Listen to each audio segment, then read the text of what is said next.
Preventívna prehliadka má určité svoje štandardy. Je to preventívna prehliadka, ktorá vyplýva zo zákona a zákon určuje jej presné rozmedzie. Zákonná preventívna prehliadka je členená do niekoľkých skupín.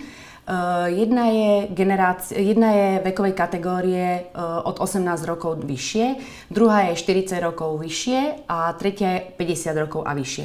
A je potom ešte aj kategória na 60 rokov, ktorá má trošku iné zloženie.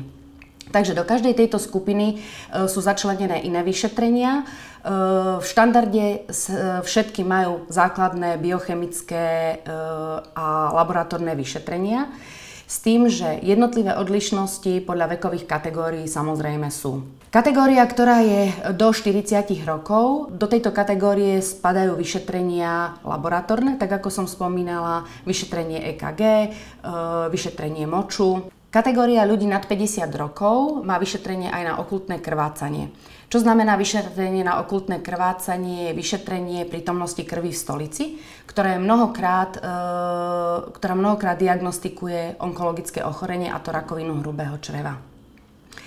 Kategória na 60 rokov má ešte v svojom zložení vyšetrenie cievneho systému, tzv. index, ktorý hovorí o chronických venóznych ochoreniach.